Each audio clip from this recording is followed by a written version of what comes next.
the Atlantic Ocean, and they may not again sight land until they reach the West Indies or the northern coast of South America.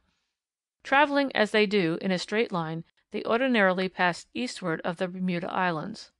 Upon reaching South America, after a flight of 2,400 miles across the sea, they move on down to Argentina and northern Patagonia. In spring they return by an entirely different route. Passing up through western South America and crossing the Gulf of Mexico, these marvelous travelers follow up the Mississippi Valley to their breeding grounds on the shores of the Arctic Ocean. Their main lines of spring and fall migration are separated by as much as 2,000 miles. During the course of the year the Golden Plover takes a flight of 16,000 miles. It deserves its title of Arctic, for it nests as far north as land has been discovered, that is, as far north as the bird can find anything stable on which to construct its nest. Indeed, so Arctic are the conditions under which it breeds, that the first nest found by man in this region, only 7½ degrees from the pole, contained a downy chick surrounded by a wall of newly fallen snow that had been scooped out of the nest by the parent. When the young are full grown, the entire family leaves the Arctic, and several months later they are found skirting the edge of the Antarctic continent. What their track is over that 11,000 miles of intervening space no one knows. A few scattered individuals have been noted along the United States coast south to Long Island, but the great flocks of thousands and thousands of these terns, which range from pole to pole, have never been noted by ornithologists competent to indicate their preferred route and their time schedule. The Arctic terns arrive in the far north about June 15th and leave about August 25th, thus staying 14 weeks at the nesting site. They probably spend a few weeks longer in the winter than in the summer home, and this would leave them scarcely 20 weeks for the round trip of 22,000 miles. Not less than 150 miles in a straight line must be their daily task, and this is undoubtedly multiplied several times by their zigzag twistings and turnings in pursuit of food. The Arctic tern has more hours of daylight and sunlight than any other animal on the globe. At the most northern nesting site the midnight sun has already appeared before the birds' arrival, and it never sets during their entire stay at the breeding grounds. During 2 months of their sojourn in the Antarctic the birds do not see a sunset, and for the rest of the time the sun dips only a little way below the horizon and broad daylight is continuous. The birds, therefore, have 24 hours of daylight for at least 8 months in the year, and during the other 4 months have considerably more daylight than darkness. Perils of migration. The periods of migration are fraught with numerous perils for the traveling hosts.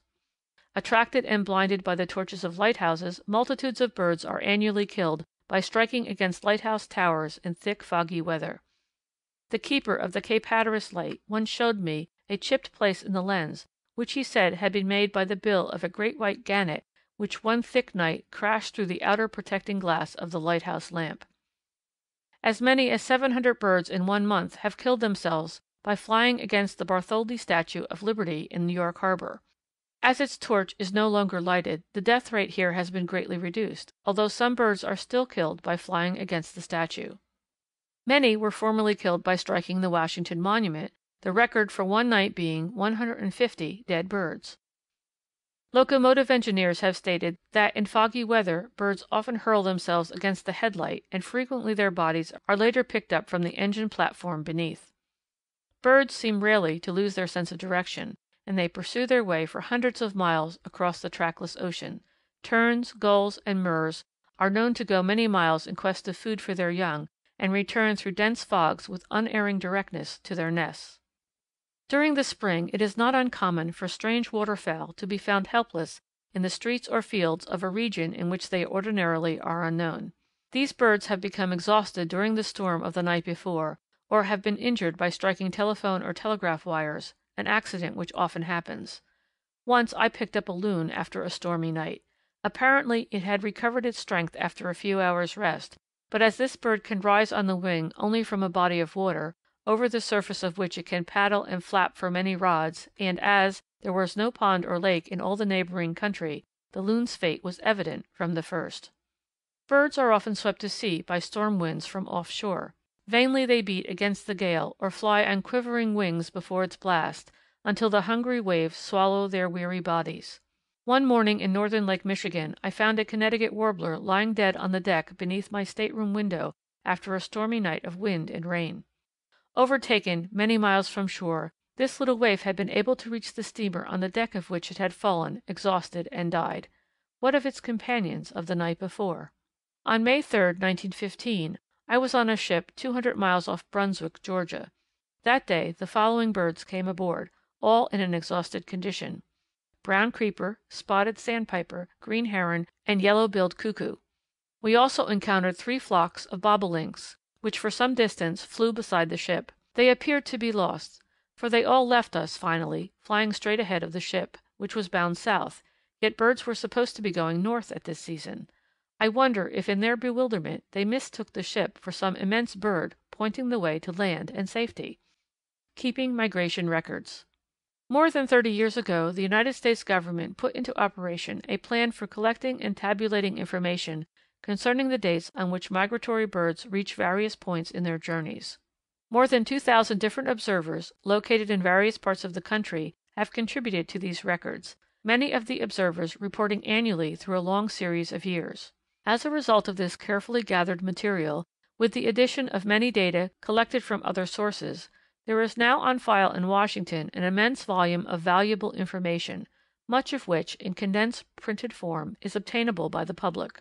This work was in charge of Professor Wells W. Cook, biologist in the Biological Survey of the United States Department of Agriculture, until his lamented death in the spring of 1916.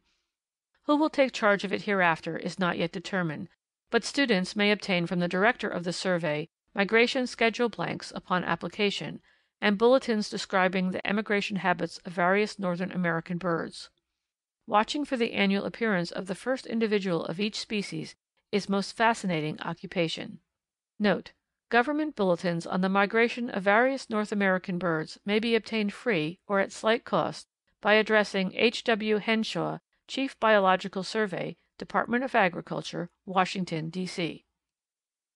End of Chapter 4.